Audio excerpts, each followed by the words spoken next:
Saludos cordiales, estimado público. Bienvenidos y bienvenidas a la presentación de este webinario. En la moderación, su servidora, Stephanie Quesada Méndez, del Departamento de Control Interno y Gestión del Riesgo de la Dirección de Planificación Institucional. Para mí es un gusto contar con su presencia.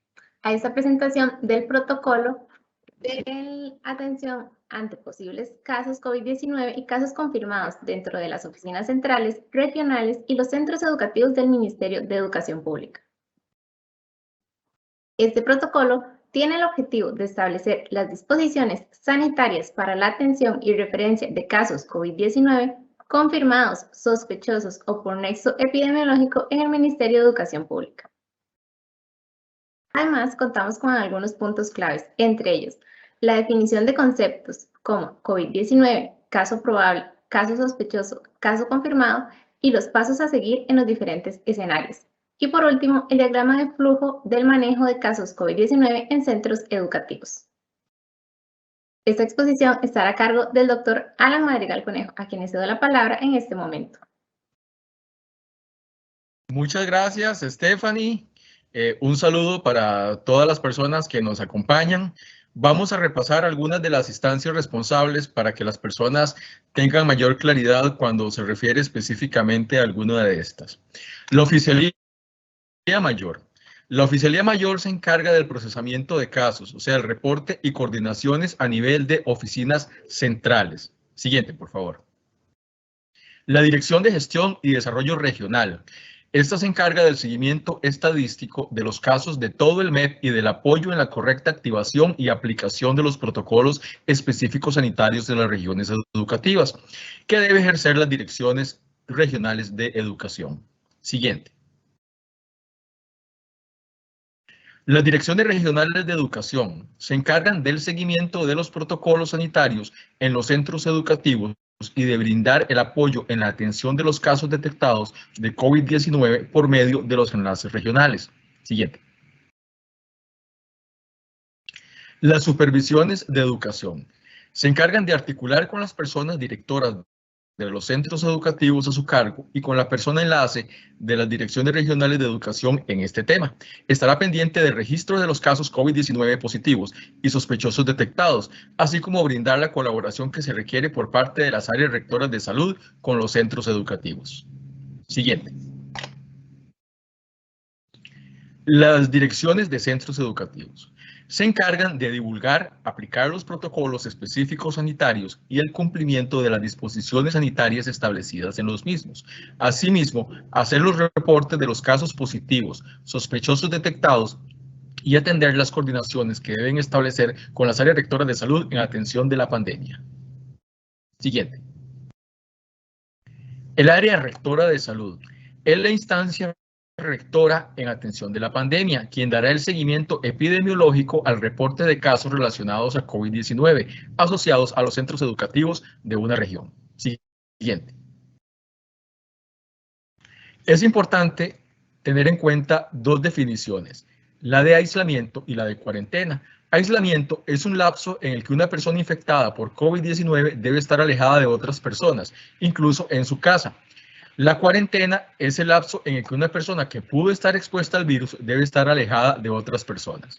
Volvemos a hacer el hincapié en que aislamiento se refiere a una persona infectada y cuarentena a una persona que pudo estar expuesta al virus. Siguiente. COVID-19.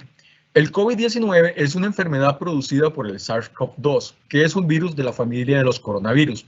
La enfermedad puede propagarse de persona a persona a través de gotículas y aerosoles procedentes de la nariz o la boca si estas gotículas caen sobre los objetos y superficies.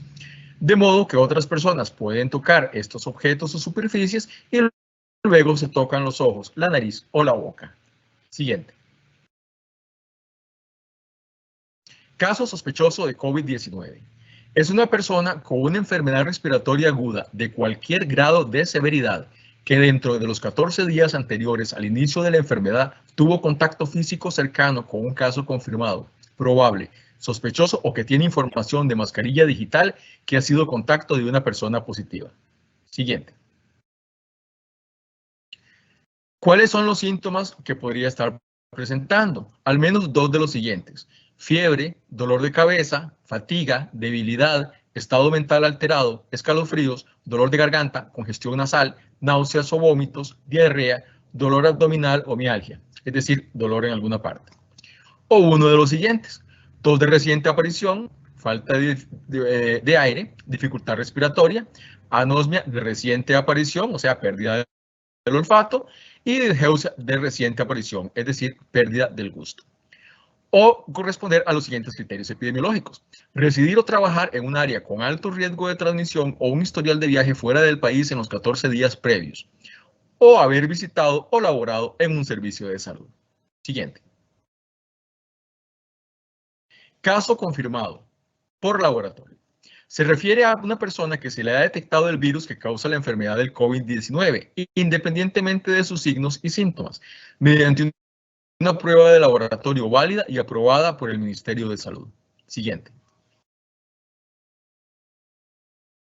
Caso por nexo epidemiológico. Se refiere a las personas que residan en el domicilio de un caso confirmado por laboratorio y que desarrollen síntomas relacionados con COVID-19 entre 1 y 14 días posteriores al último día de contacto con la persona contagiada. Para estas personas no será necesario realizar una prueba RT-PCR, salvo que requieran hospitalización o fallezcan. Siguiente. Gestión inclusiva del riesgo. Esta consiste en la ejecución del proceso de gestión del riesgo llevada a cabo con la participación y en consulta estrecha con las personas y organizaciones de personas con discapacidad, con el fin de garantizar que se encuentren efectivamente incluidas en todos los procesos de toma de decisiones. Siguiente. ¿Qué es un contacto cercano? Un contacto cercano es una persona que, sin usar equipo de protección personal, ha permanecido a menos de 1.8 metros por al menos 15 minutos de gente no vacunada, cuidadores, exposición directa a moco o saliva, gente que comparte utensilios o que ha estado en aviones a menos de 2 asientos de distancia, o el personal de cabina de esos aviones que ha estado atendiendo a la persona probablemente positiva. Continuamos. Limpieza. Limpieza se refiere a un procedimiento por el cual se logra la remoción física de la materia orgánica y la suciedad. Se usa fundamentalmente para remover y no para matar. Y la desinfección consiste en la destrucción de las bacterias o virus, ya sea por medios físicos o químicos aplicados directamente. Siguiente. Vamos a la parte específica del protocolo. En oficinas centrales, se deben reportar todos los casos positivos por nexo o sospechosos a la Oficialía Mayor y a las autoridades de salud. La Oficialía, a su vez, reporta a la Dirección de Gestión y Desarrollo Regional. Siguiente. En los centros educativos, cada centro debe hacer el reporte en el SIGESE, es decir, en el Sistema de Gestión y Servicio Escolar, en el módulo de reportes de casos COVID, así como a las áreas rectoras de salud. También se reportan si son personas encargadas quienes han informado del caso. Siguiente. Los centros educativos, supervisiones educativas y las direcciones regionales de educación deben colaborar con las áreas rectoras de salud y brindar la información que requieran en el contexto de atención de la pandemia, y copiar a la persona enlace del área rectora de salud en los correos que se remitan a las instancias regionales del MEP sobre el reporte de casos positivos o sospechosos. Siguiente. El equipo del centro educativo destinado para la gestión del riesgo debe colaborar con el DARS en informar los contactos del paciente confirmado y sospechoso, incluidas las personas estudiantes y personas funcionarias. Con esta información se trabajará en conjunto el DARS con el fin de identificar los contactos cercanos. Siguiente. Toda persona estudiante que presente síntomas sugestivos de COVID-19 deberá ser reportado de inmediato a su familia para que procedan a recogerle en el centro educativo y sea llevado o llevada al centro de atención médica. Mientras tanto, serán aislados en un espacio previamente identificado bajo la supervisión de un adulto. Siguiente. Se deben establecer controles de temperatura y lugares para el lavado de manos a la entrada de los centros educativos y demás aspectos definidos por el protocolo. Siguiente. Cualquier persona, sea visita, trabajador o estudiante, debe reportar si tiene sintomatología sugestiva de COVID-19 y buscar atención médica.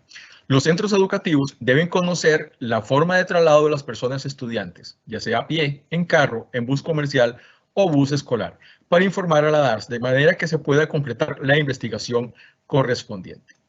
A continuación, la licenciada Desiree Villegas Díaz, del Departamento de Desarrollo Organizacional, va a exponer un flujograma con los pasos del protocolo. Muchas gracias. A mí me corresponde explicarles el diagrama de flujo de manejo de casos COVID en centros educativos. Les dejo en la presentación el diagrama. Se debe tomar en cuenta los 4 contextos en que se maneja. Por favor, pasar a la siguiente.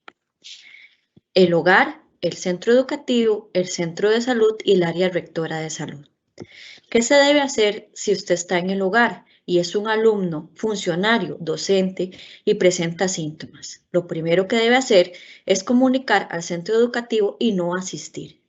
Debe ir al centro de salud para su valoración, donde el médico valorará si se le toma una muestra o no. Si no se le toma una muestra o esta es negativa, asiste con normalidad al centro educativo.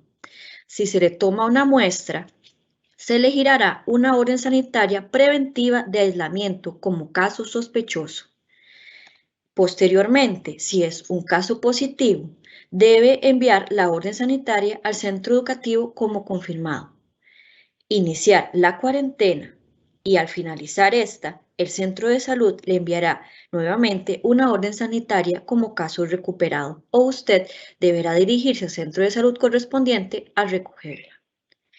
En el caso de que sea en el centro educativo y es un menor de edad y presenta síntomas, debe aislarse con una persona adulta y localizar al tutor o padre de familia, el cual le recogerá y le llevará al centro de salud y notificará al centro educativo el seguimiento del caso.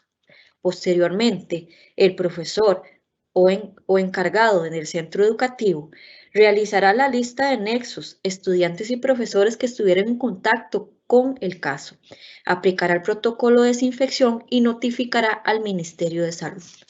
En el caso de que sea un funcionario el que presenta los síntomas, deberá indicarle a la jefatura para asistir al centro de salud y realizarse la prueba si así lo amerita. El director es el encargado de ingresar en la plataforma SIGESE los casos presentados ese día. Manejo de casos en el centro de salud. Al ingresar la persona le hacen una valoración de acuerdo a los síntomas para tomar una muestra. Si se le toma una muestra, le giran una orden sanitaria preventiva y se envía a aislamiento.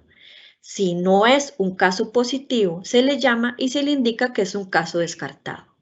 Si es un caso positivo, se le envía una orden sanitaria de confirmado para que inicie la cuarentena. Al finalizar la orden sanitaria, emite una nueva como recuperado, ampliada o fallecido si es el caso.